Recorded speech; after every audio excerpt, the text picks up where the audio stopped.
Once you're on the free hosting website, the first thing you want to do is click the orange Order Now button. This will take you to a page where you can enter the domain, name, email, and password.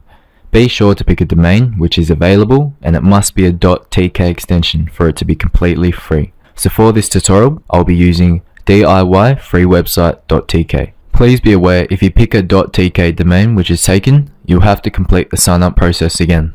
A link will be on screen to a website where you can check if your domain is available. After you finish entering your details, just enter the CAPTCHA, check the terms of service box, and click create my account. Now, while we're waiting for the web host company to send us our activation email, we will go ahead and register our free domain. Now you're on the domain website, enter the domain you wish to use. After you've done this, go check if the web host company has sent you the activation email. If so, go ahead and activate your account by clicking the link in the email. Once you've activated your account, a free web host will then start to build your server and host. Just keep refreshing until the status says active and it asks you to go to the cPanel. The cPanel is where you control your website's backend. Once you're on the cPanel, you should see an info message at the top. Copy the name servers down and go back to the domain registrar. Be sure to check the Use DNS button and your own DNS.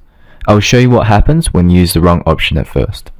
Below where you put your DNS in, you can set your registration length. I'd recommend you set it to 12 months. When you're finished, just enter the CAPTCHA and click sign up. As you can see, two errors will pop up, hostname invalid and IP invalid. Make sure you click your own DNS button and not .tk DNS service. Next to the server name, just put your two name servers in. After you've finished, just click sign up. Next, you can choose the method you want to register. Since I'll be using email, I'll uncheck the share box, click email address, and enter in my email. After you've entered in your email, just click next and 3 boxes for your name and password will drop down.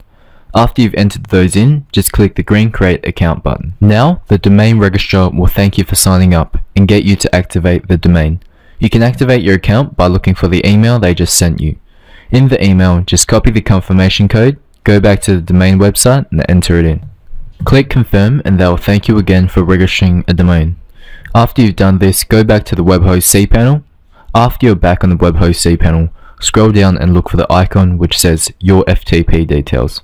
These details will be used on the program called FileZilla and is used to upload your files onto the server. Near the top of the FileZilla program, you can enter the same details which the website tells you.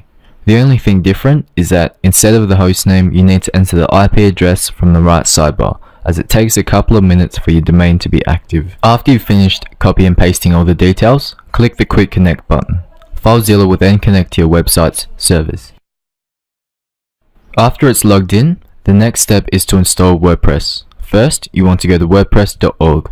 After you're on the website, just click the blue Download WordPress button. Then, on the next page, click the same Download WordPress button. WordPress will now start downloading. After it's finished downloading, you want to open it up using WinRAR. After it's up, click Extract to and choose an easy place to access it, such as the desktop. When it's finished extracting, open the WordPress folder up, highlight everything inside and drag it to your public HTML folder on FileZilla. Now, FileZilla will upload the files to the server. This is a lengthy upload as free hosts are generally slow. If a message pops up that there is a duplicate file, just click overwrite and set it to always use this setting. After about 20 minutes, it should have finished uploading. After it's finished uploading, go back to your web host and open up your domain in a new tab. After you've opened your website in a new tab, go back to your cPanel by clicking List Accounts and go to cPanel. Now, just scroll down and find MySQL under Software and Services. Once you're on the MySQL page, enter a database name, username, and password. I just like to keep it simple and have identical database names and usernames, both called WP. After you've finished, click Create Database and go to your website. On your website, click Create Configuration File and let's go on the next page. Now, just simply enter the hostname, database name, username, and password which you created before. Make sure you enter everything correct. After you've entered it all in, just click Submit. After you've clicked Submit, on the next page, just click Run this install. On the next page, just enter your site details. Don't worry too much about this step as you can edit it again when you're logged in. If you don't want your website to appear in Google while it's new, uncheck the privacy box at the bottom. After you've finished, just click Install WordPress. WordPress has now been installed. Congrats. Click the login button and log in with the details you created. You've now logged into your WordPress dashboard, which is the place where you can edit how your website looks. This is primarily where you'll be most of the time, probably writing posts. This is exactly like it is on a paid host, except it's a bit slower.